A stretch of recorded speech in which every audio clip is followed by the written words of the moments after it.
Boa noite a todos, sejam bem-vindos mais uma vez ao Jazz, Joana de Anjos, Spirit Society. No dia de hoje falamos em português e temos aí o tema, é o dever, e está relacionado, quem sabe qual é o tema do mês do Jazz em julho? O tema das virtudes. A evangelização infantil está fechada em julho, está de férias, então só estamos trabalhando aqui nas palestras. E semana passada nós falamos sobre esse tema já? Quem lembra qual foi o tema da semana passada? Mais ou menos. Falando sobre Jesus, que é o nosso modelo de virtudes, né? Nosso guia modelo. Ele veio aqui à Terra, é o governante do nosso planeta, ou seja, todos nós, o nosso mentor maior, e também ele veio à Terra encarnado para nos mostrar como aprender e como desenvolver as virtudes, construir o reino de Deus nos nossos corações. E deixou o seu evangelho, esse legado que não caberia em páginas, tudo o que ele ensinou. Então, uma fração bem pequena foi colocada nos evangelhos. E agora, com o Espiritismo, nós podemos aprofundar alguns pontos dos seus ensinamentos através de algumas leis que, de certa forma, ficaram ocultas para nós aqui no plano material. E temos aqui essa mensagem de Lázaro, que foi escrita em Paris, mediunidade, não sabemos quem foi o médium, mas que Allan Kardec colocou no Evangelho segundo o Espiritismo. No capítulo que fala Seres Perfeitos, é a primeira mensagem. E Lázaro, pensamos que talvez seja realmente aquele do Evangelho mesmo, aquele que era amigo de Jesus, que recebia Jesus em casa, tem várias histórias do Evangelho. E é uma virtude que ela é muito importante, porque ela meio que quando a gente se conecta com um dever consciencial, a gente vai buscar desenvolver as outras virtudes. Então, o objetivo para nós hoje é, se possível, nos conectarmos um pouquinho mais com o nosso dever consciencial, o dever perante a Deus, cada um de nós, cada um tem o seu. E nós vamos trabalhar a mensagem. É uma mensagem que ela é bem vasta, né? Eu pedi para Mariana ler só umas partes que eu fiz um highlight, né? Porque é uma mensagem longa e tem muitos pontos e não dá para a gente trabalhar todos. Então, vamos escolher alguns pontos que nós vamos trabalhar aqui, onde nós vamos desenvolver essas diferentes ideias que o Lázaro nos apresenta sobre o dever. Aí nós vamos aprofundar um pouquinho mais na dor e o dever, que também está na mensagem, e essas duas partes aqui são bem conectadas. Na verdade, essa parte final ela vai tentar conectar todas, mas vai falar a história de Joana de Cusa, que segundo, se não me engano, a revelação que foi feita ao próprio Divaldo, esse médium querido, querido para muitos de nós, mentora espiritual dele, Joana de Anjos, Joana de Cusa foi uma das encarnações dela. E é uma história bem interessante, que vai nos ajudar a trabalhar esse entendimento do dever com relação especialmente à dor. E atendendo aos feedbacks, né, de semana passada, muita gente gostou desse exercício que a gente faz de introspecção. Então nós vamos fazer mais um exercício onde a gente vai buscar, cada um de nós, dentro de nós, buscar responder algumas perguntas relacionadas a essa. Né? Você tem realizado perante sua consciência todo o seu dever? E aí apenas umas recomendações. Primeiro que não é momento de dar passividade e mediunidade, então se você for médium, mantenha-se no controle, não é para os espíritos se comunicarem nesse momento, só os encarnados mesmo, nós. E se você está em dúvida, é melhor ficar de olhos abertos e estar presente. Fora isso, se quiser fechar os olhos e buscar se conectar, tudo bem. Não é uma longa meditação, ela é bem curtinha, então se alguém conseguir muito profundo, parabéns, porque normalmente existe bastante exercício. Então você já deve estar praticando bem e consegue fazer. Mas aqui o objetivo é só para a gente fazer exercício mesmo, para ajudar com o aprendizado da noite. E recomendamos que se façam esses exercícios em casa, com frequência, várias vezes por semana, um local mais isolado, onde ninguém vai te atrapalhar. E anotar os aprendizados também. E outra coisa que a gente falou também, que acho que vale a pena falar de novo, para a gente não, quando fizer esse tipo de exercício, tomar cuidado para não ficar só no nosso lado analítico. Que, aliás, é importante, a gente vai usar, a gente não é que a gente vai apagar o lado analítico, mas é que a gente deve também buscar concentrar no sentimento, em especial o sentimento positivo. Se vier um sentimento negativo, para a gente buscar depois investigar, né, o que veio. Por exemplo, quando falamos sobre dever, um sentimento negativo que pode vir é um sentimento de cobrança. O evangelho não é um evangelho de cobrança. Que, aliás, acho que historicamente, na humanidade, o que nós mais fizemos com relação ao evangelho foi isso, foi cobrar. Foi acusar o outro, foi nos acusar, foi prometer que vai para o inferno, e etc e tal, ou fazer ameaças. mas hoje, infelizmente, muitos de nós já estão descobrindo que o evangelho ele é suave. Então, o dever é justamente aquilo que nós escolhemos porque queremos, não porque nós estamos sendo cobrados. Não porque temos que fazer. Então, aqui, quem quiser, já quiser fechar os olhos ou quiser olhar para a imagem da natureza, a gente vai sugerir, então, que relaxe, busque uma posição confortável, desdobra as pernas, descruza os braços e se conecte consigo mesmo em essência. Seu Deus interior.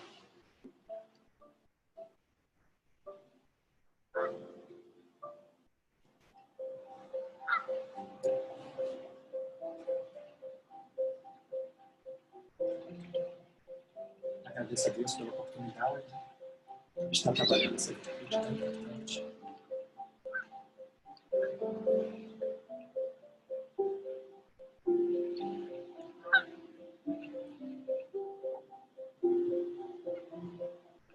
Respira. Relaxa.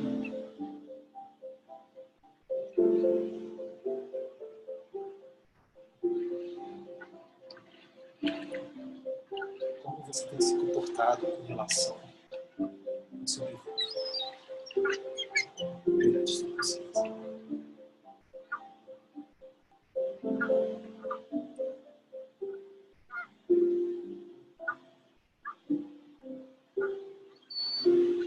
Você tem feito algo que não deveria estar fazendo?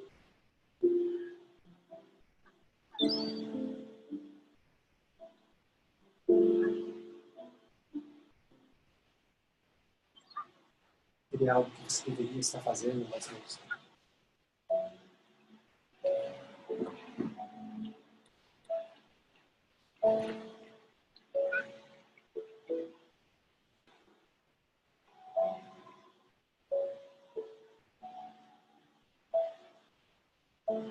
À medida que você percebe as respostas, você conecta os sentimentos mais profundos. As virtudes que você se comprometeu a desenvolver nesses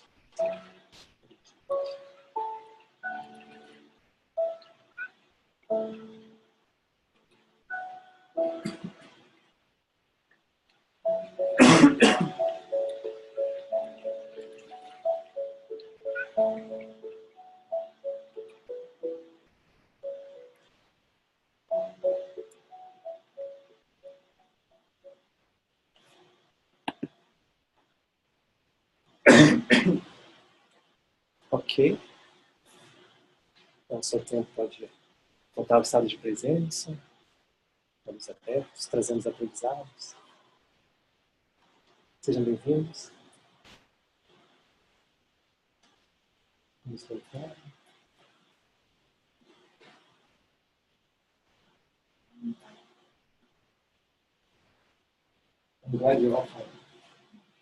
Então, agora, a segunda parte desse exercício, mais uma vez, é um exercício opcional. Então, para quem chegou depois, nós fizemos um exercício que a gente busca se conectar com o nosso sentimento de dever consciencial. Então, cada um de nós tem a sua... Antes de encarnar, nós possivelmente já fizemos alguns estudos sobre nossos defeitos, sobre quais são os mais críticos que nós tivemos e temos experiências agora como encarnados que vão justamente trabalhar esses defeitos mais críticos para cada um de nós, como indivíduos, como seres imortais, e vão ter virtudes que vão realmente, cada virtude que vai trabalhar nesses vícios. E para esse exercício a gente coloca assim, gosta de pensar nas virtudes como se fosse um jardim, porque a gente quer ser um jardim bem florido, e porque tem uma metáfora que é muito poderosa, que nós somos o jardineiro, mas quem faz crescer as flores é Deus. Então, o papel de jardineiro, a gente vai trabalhando as virtudes e Deus vai dentro de nós vai desenvolvendo. Quem quiser compartilhar, então, está convidado, se você quiser falar sobre uma virtude ou algum sentimento que você sente que está relacionado com o seu dever. Se não quiser também, é opcional, também não precisa falar o nome, não precisa falar nada específico. Também não tem espaço para todo mundo falar e também não tem espaço para discussão ou conversa. Então, Se alguém tiver dúvidas, alguma coisa assim, a gente pode conversar, pode buscar a gente depois do passe. Mas, enfim, alguém quer compartilhar?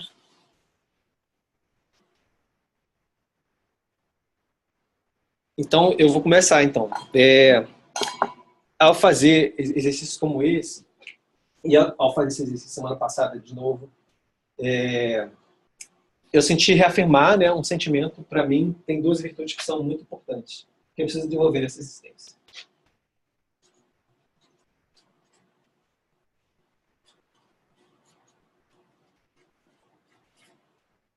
E eu vou colocar outra aqui.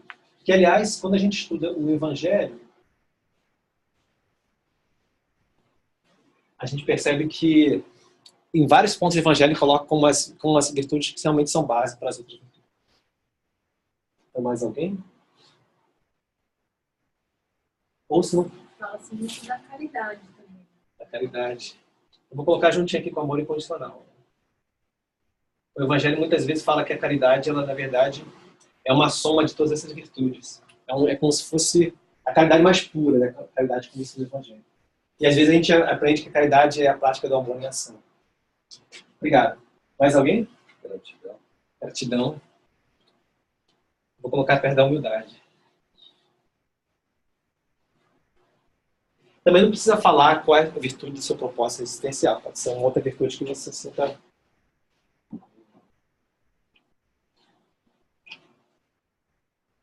Mais 5 segundos e a gente vai seguir. Hã? Amor próprio. Eu vou colocar junto aqui com amor incondicional.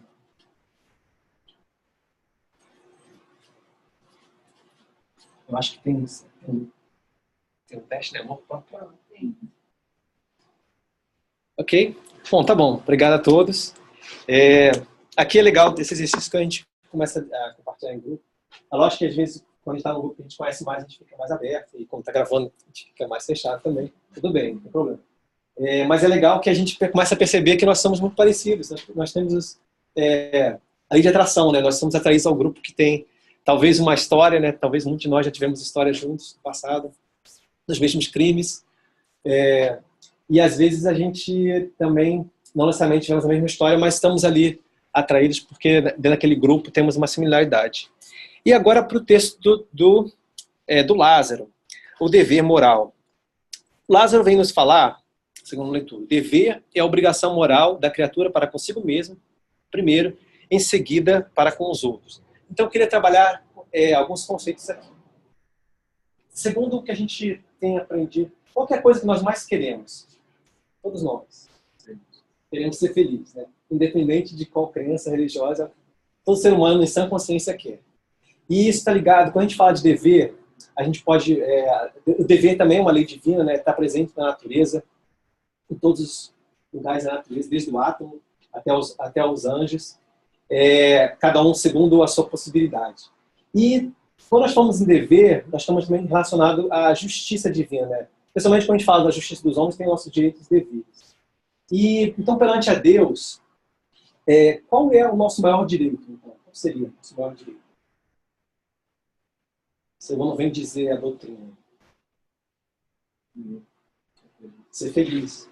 Deus nos criou simples e ignorantes com o destino de ser feliz. Então, a gente já foi criado com esse direito. Todos nós temos esse direito de ser feliz. Mas a felicidade que o Livro dos Espíritos vai nos explicar não é aquela felicidade mundana, é a felicidade pura e eterna, aquela felicidade da plenitude. É possível eu ser feliz, pura e plenamente, sem estar em paz de consciência? Não é possível, todos nós pensamos assim. E é possível estar em paz de consciência, eu sabendo que estou infringindo as leis de Deus? Então nós vamos também perceber que esse sentimento de felicidade vai estar profundamente conectado com estarmos conectados com as leis de Deus, explorando-as, conhecendo-as, amando-as e praticando-as. Agora, se o meu maior direito é ser feliz, quando há um direito, há um dever. Então, alguém vai ter esse dever de me fazer feliz. Senão, se eu tenho esse direito e ninguém tem esse dever, talvez esse direito nunca vai ser alcançado. De quem vai ser esse dever para cada um de nós? Nós mesmos. É o meu dever fazer a Kate feliz? Então, nós para conosco.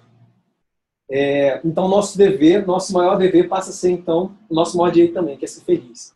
E aqui, então, trazendo de volta para o texto de Lázaro, o dever é a obrigação moral da criatura para consigo mesmo. Então, quando nós, como criaturas, estamos querendo alcançar a felicidade, querendo gozar desse direito que nós temos, nós vamos nos colocar no dever de nos levar à felicidade.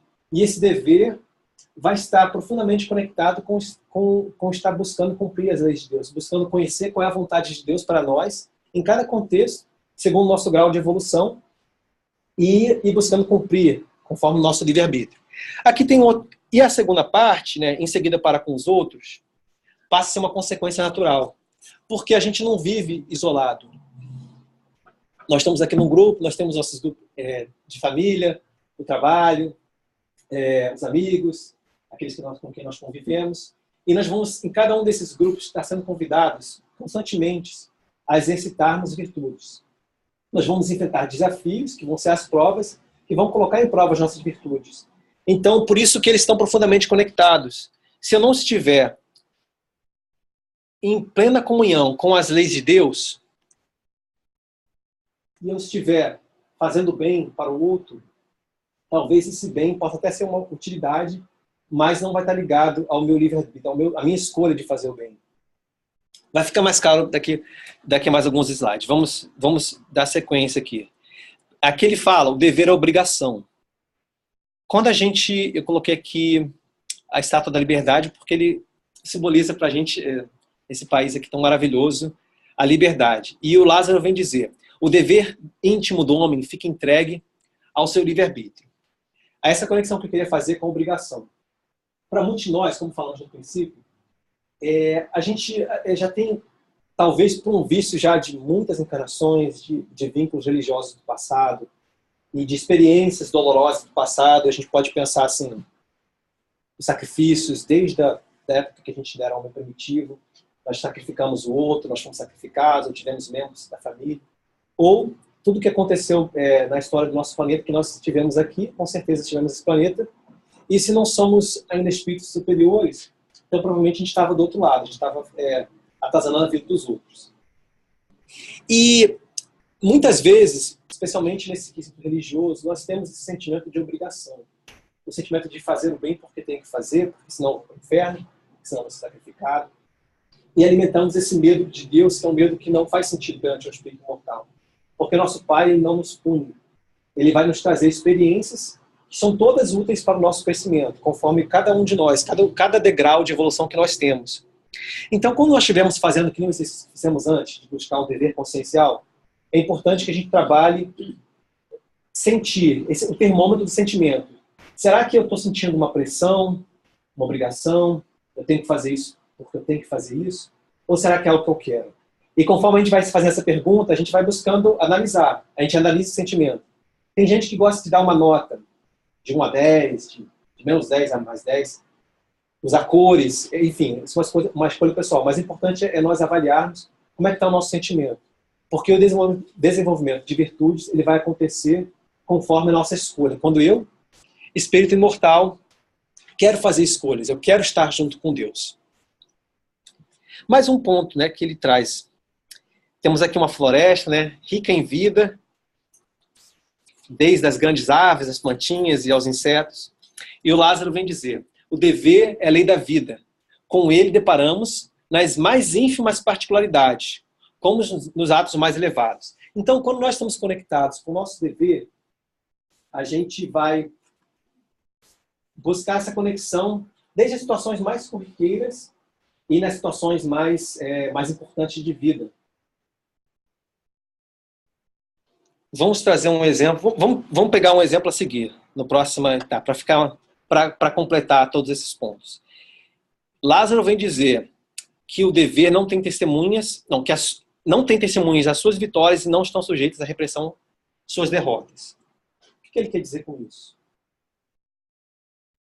Que a gente vai encontrar no Evangelho, conforme a gente estiver estudando o Evangelho, a gente vai ver que praticamente todos ou muitos dos textos do Evangelho, especialmente falando aqui do Evangelho segundo o Espiritismo e Allan Kardec, vai falar sobre a intenção.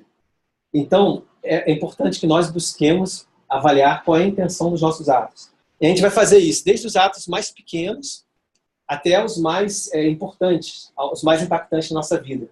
E a gente faz isso como exercício. Quem lembra do Santo Agostinho no Livro dos Espíritos, que ele fala sobre esse exercício diário que ele fazia quando encarnado, de avaliar os atos daquele dia que passou e depois de avaliar qual que é a intenção. E aí, quando a gente faz esse exercício, a gente começa a perceber que a gente, às vezes, faz aquilo que é certo, entre aspas, mas nós estamos fazendo por uma razão exterior. Ou porque nós queremos ser reconhecidos, porque nós queremos receber um carinho legal, queremos ser apreciados na comunidade, ser elogiado, envaidecer, ou então porque nós estamos com medo de alguma consequência, seja uma multa, seja uma ofensa por causa do outro, porque eu deixei exibir o meu sentimento que ainda não foi trabalhado, aquele sentimento mais corrompido. E aí a intenção oculta daquele ato que nós parece ser bom, na verdade foi uma intenção que não é conectada com o dever consciencial. Faz sentido? Aí que tem essa fotinho agora para explicar o que é. Tem um vídeo que eu recebi essa semana no WhatsApp e eu depois descobri que tem no YouTube, já tem 10 anos. É Nicole Johnson, The Invisible Woman. Resumidamente, ela conta uma história dela mesma, como humana. Ela se sente como invisível. Ela chega em casa, aí fala com os filhos, pode baixar a televisão, por favor? E aí ninguém responde, a televisão continua alta, ela pede de novo, aí ela tem que ir lá e abaixar ela mesma. Isso é uma coisa muito rara no nosso planeta, é ou não é? Não, né? Aí ela se coloca, ela se sente invisível. Ou então, com o filhinho dela de 5 anos, ela chegou na escola, aí o professor perguntou quem que era ela. Nobody. Não é ninguém. E aí ela fala, é muito legal esse vídeo, que ela fala que, eventualmente, uma ocasião social, uma amiga que tinha voltado uma viagem da Europa, trouxe para ela um livro com fotos de catedrais. E aí ela não entendeu, né, como assim? E tinha uma dedicatória, que era como, mais ou menos assim, que a obra da sua vida é como uma dessas catedrais. E ela refletindo, né, as catedrais, que são obras bem magésticas, assim, de muitos anos, às vezes até mais de um século para serem construídas, nós não sabemos quem foi construído. Né? Na maioria dos casos, com algumas exceções, são anônimos, que se dedicaram a uma obra que fica aí para todos nós, é uma obra de exaltação a Deus. E ela coloca exatamente isso, que a obra dela, como mãe, como mulher, como esposa, ela não está buscando ser reconhecida pelos filhos, pelo marido. Essa obra é dela com Deus. Eu quero o que ela mais quer não é que os filhos venham dizer obrigado a Deus, mas que eles sintam vontade de voltar para casa, porque é muito bom estar em casa. E aqui pra gente, para fechar essa primeira parte, a gente está convidado, então, pela doutrina, a buscar se aproximar de Deus, não é porque por um sentimento de obrigação, porque falaram que a gente tem que ter, porque eu ouvi falar assim, mas porque a gente quer estar em casa, a gente quer estar junto com Deus, é esse sentimento de estar em casa, esse sentimento de estar conectado com Deus, fazendo parte dessa família universal, sentindo-se digno de ser filho de Deus. E aí, mais a seguir, a gente vai trabalhar essas duas partes juntos. Lázaro vem dizer que Deus criou os homens iguais para a dor, pequenos ou grandes, ignorantes ou instruídos, todos sofrem pelas mesmas causas. Para quê? A fim de que cada um julgue em sã consciência o mal que pode fazer. Então a dor, ela serve justamente para isso, para que a gente consiga entender quais são os limites que nós estamos passando. Se não tivesse a dor, nós possivelmente ficaríamos ao infinito, errando e errando, sem a misericórdia de Deus que está ali nos indicando que a gente está passando dos limites. E aí segundo a parte que ele mesmo faz o Allan Kardec, né, que faz um highlight em itálico, a igualdade em face da dor é uma sublime providência de Deus, que quer que todos os seus filhos, instruídos pela experiência comum, não pratiquem o mal, alegando ignorância de seus efeitos. Aqui nós vamos ver então a história de Joana de Cusa. Segundo, se não me engano, diz o Divaldo, a mentora espiritual dele, que vem trabalhando com ele aí desde que ele está encarnado, posteriormente com muitas obras psicofônicas, tem aquela série psicológica que a gente gosta bastante, que vai nos ajudar a trabalhar esse exercício de conexão com conosco mesmo em essência, ela foi essa personagem bíblica, Joana de Cusa. Então, trazendo aqui alguns contextos da obra Boa Nova. De novo, essa obra aqui do espírito Humberto de Campos, psicografia de Chico Xavier. Ela era esposa de Cusa, que era um intendente de Antipas. Está faltando acento aqui. Altamente colocada na sociedade de Cafarnaum. Então, Cafarnaum era como se fosse um centro assim, comercial, de pesca. E o marido dela tinha um posicionamento político, mas ela tinha muitas dificuldades com ele. Apesar de ser uma mulher de rara dedicação e nobre caráter, ela estava sempre em conflito com ele dentro de casa. Ela já era adepta do cristianismo, seguidora de Jesus, ao tempo de Jesus, e ele ainda estava mais ligado aos cultos exteriores do paganismo, ou então das conveniências com farisaísmo. E ela possuía verdadeira fé, mas aí estava nesses duelos com o marido. Então ela vai procurar Jesus na casa de Pedro. Então, fazendo um paralelo com a gente, né? Será que nós, aqui, diante aqui de algumas das virtudes que nós estamos sendo convidados a desenvolver, será que existe alguém de nós que não tem, ou nessa existência não terá nenhuma dor aguda? Provavelmente não, né? Então, mesmo raciocínio podemos fazer com relação aos nossos relacionamentos, especialmente familiares.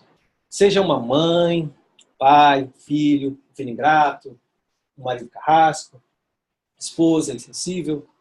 Cada um de nós vai ter um relacionamento que vai nos trazer aquela dificuldade que nos vai colocar em prova alguma das virtudes mais especial que a gente precisa desenvolver.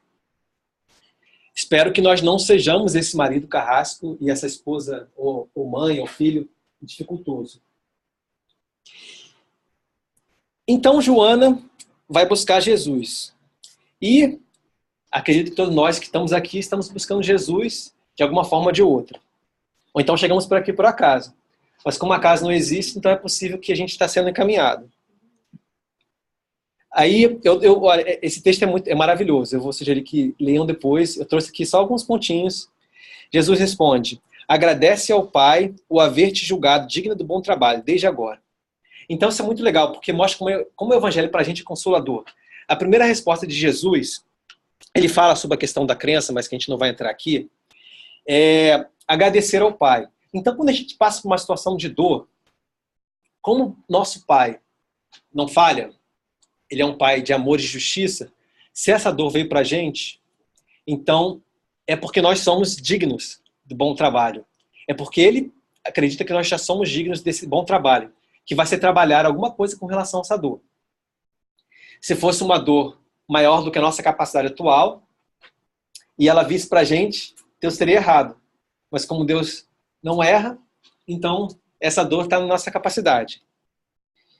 Desde agora, lembrando da questão do momento presente, como ele coloca. O teu esposo não te compreende, alma sensível? Compreender-te-á um dia. Aqui outra pérola do Evangelho que com o Espiritismo fica mais claro. Quem está falando aqui? Compreender-te-á um dia. Que nós, como o Espiritismo vem nos ensinar, todos nós somos irmãos, fomos criados simples e ignorantes. Então ninguém foi criado com defeito de fabricação. Ninguém foi criado já maldoso ou voltado para o mal. E ao mesmo tempo todos foram criados para o bem. Mas é o bem que, conforme a gente falou no começo, conforme as escolhas que nós vamos fazendo, porque somos nós responsáveis pela nossa felicidade, pelas escolhas que nós vamos fazer. Então aquela pessoa que vem nos trazer assim as provações dessa existência, ela vai chegar um dia lá também. Qual é o tempo? Jesus não fala aqui, amanhã, depois da manhã. Então é importante porque a gente, com essa consolação, que busque a respeitar o livre-arbítrio daquela pessoa. Mas, se a gente não tem controle sobre esse tempo da outra pessoa, existe alguma coisa que a gente pode fazer para facilitar? Para possivelmente facilitar?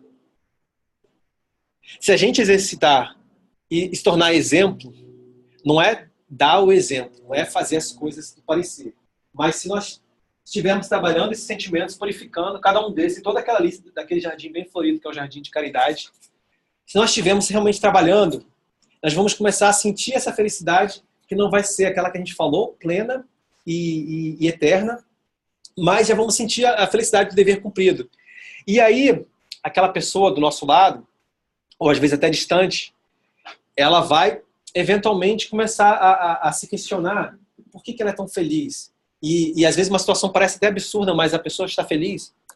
Então a gente vai servir de exemplo para aquela pessoa, para que esse tempo, esse um dia, seja mais breve. E aí Jesus continua. Ele é leviano, indiferente, né, o marido, ama-o mesmo assim. Aí está falando de quê? Do amor incondicional. Mesmo assim. Jesus não está dizendo para a gente, a partir de hoje, nós amamos incondicionalmente. Não é por autodecreto, mas ele está convidando que a gente exercite. Então nós vamos praticar, fazer as escolhas, sem esperar necessariamente que a resposta venha agora ou daqui a pouco. A resposta vai ficar a tempo de Deus. E é o tempo do livre-arbítrio do outro. E aí eu vou fazendo e vou sentindo aquela paz, mesmo diante da dor. Não te acha... Aí vem outra questão que o Espiritismo esclarece, que aí fica mais fácil olhar para o Evangelho e entender. Não te acharias ligada a ele se não houvesse para isso razão justa. Então, de que leis que ele está falando aqui? Causa e efeito, que às vezes é chamada de ação e reação também. Responsabilidade. A lei de liberdade está junto com a lei de responsabilidade. Então, o Espiritismo, conforme a gente vai estudar, quem tiver dificuldade nessa parte, tem um capítulo no Evangelho que fala sobre isso. Bem-aventurados os aflitos. Que aquelas situações que a gente vê em passar dificultosas, tem uma conexão muito profunda com o nosso passado. Na obra Vida e Sexo, do Espírito Emmanuel, acho que a gente tem ali, pela psicografia de Chico Xavier, o Emmanuel tem um capítulo que fala sobre as uniões infelizes, bem relacionado com esse exemplo. E o Emmanuel trabalha muito bem a ideia, né, também não é o tópico da noite de hoje, mas, resumidamente, ele coloca que aquela jovem suave que nos atraiu ao matrimônio, ou aquele jovem com promessas promissoras no casamento e que depois vem se tornar no marido cruel, indiferente, ou na esposa liviana, insensível, muitas vezes são as vítimas daquele mesmo defeito nosso no passado. Nós usamos e abusamos, e aí a providência divina, eventualmente, possivelmente, a gente já errou nisso tantas vezes que não é só mais uma prova, já é uma expiação, é uma experiência que a gente não tem opção. A expiação é uma experiência que vai nos convidar, distrair, pia de pureza, ação distrair a pureza. Que a gente pode ou não aceitar o convite, mas a dor vai vir. E aqui, com relação à dor, para fechar, podemos pensar em dois tipos de dor. Tem aquela dor que eu já posso evitar, desde agora. E tem aquela que não tem como evitar, apenas suavizar. Então, o exemplo da expiação é a dor que não há mais como evitar. Eu já errei tantas vezes que agora realmente eu preciso da dor para me convidar a acertar o caminho. E a dor que a gente tem como evitar, nós vamos dar um exemplo simples. Por exemplo, a gente ouve muito falar do melindre. O melindre está profundamente ligado com o orgulho. Ou seja, quando nós deixamos de exercitar a humildade. Então alguém vem, fala uma coisa, ou deixa de falar, olhou de um jeito, sorriu de um jeito, falou com outro, e a gente fica melindrado. Por que a gente fica melindrado? Porque a gente não, naquele momento, a gente não exercitou a humildade. A gente já tem o vício do orgulho já bem enraizado. Então já é automático a gente ficar melindrado. E para aqueles de nós que estão no automatismo, então a gente pode começar a quebrar esse automatismo trabalhando a humildade. Para que assim a gente coloque a humildade no lugar do orgulho e passe a ser, eventualmente, se tornar automático. A gente responder os eventos da vida com humildade, sem aquela afetação. E aí, para fechar, a história é muito bonita e recomendo que leiam a história. Jesus ela então seguiu, depois ela teve um filhinho e as dores dela vieram se duplicar. E no final, depois o Cusa acaba vindo a desencarnar, as questões de... Eu vou passar aqui, perdão. As questões das intrigas políticas e acaba tendo uma enfermidade. E ela já, depois de idosa, ela vai ser convidada a Deus, uma experiência que é muito dolorosa. Que ela vai ser levada ao circo romano. E aí, enquanto ela e o filho dela já era jovem, e aí os algozes ali fazendo... Esse é meu timer. Agora estou tentando a tolerância. Fazendo, então, abjura, né? Renegue Jesus, renegue sua crença. E aí, ela não negou. E aí bateram no filho dela, o filho dela já ensanguentado. Aí o filho dela fala, né, conforme está aqui: repudia Jesus, minha mãe, não vês que nós perdemos, que nos perdemos. Abjura por mim que sou seu filho.